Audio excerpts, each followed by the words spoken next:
Enhanced Use Lease. In the United States, Enhanced Use Lease, EUL, is a method for funding construction or renovations on federal property by allowing a private developer to lease underutilized property, with rent paid by the developer in the form of cash or in-kind services. Currently, EULs are used by the Department of Defense and the Veterans Administration.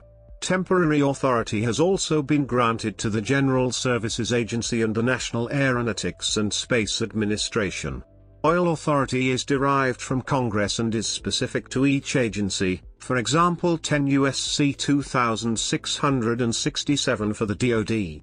The information below is specific to DoD EULs. Granted a ground lease, the term may vary by agency or project. The developer is able to make improvements to the property which can be leased at market rents to any interested tenants. Under EUL, the U.S. government retains control over the leased property, the EUL developer, lessee, retains a lease interest only. Since the agency can issue enhanced use leases only on land that is unneeded, the improvements must not be directly tied to any programmatic requirements of the installation. The advantages to the developer include prime secure convenient locations on military installations, and the opportunity to provide sole source services and products in lieu of rent for the ground lease.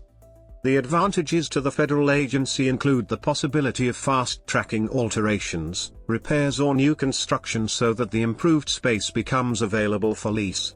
In-kind considerations or cash to no less than the fair market value of the property is provided in return by the developer. The enhanced use lease is becoming a very popular tool to accommodate realignment of military functions under Base Realignment and Closure, BRAC. Military installations are legally bound, but not necessarily funded, to accommodate BRAC-mandated realignments of functions. The use of EULs has mushroomed with the expanded authority of Title 10 U.S.C., Section 2667, of the National Defense Authorization Act. It remains to be seen whether this form of privatization will create increased financial, security or environmental risks. Legal complications that have emerged include how EUL-encumbered property will be treated when an installation is targeted for closure under BRAC, example, Building 40 at Walter Reed.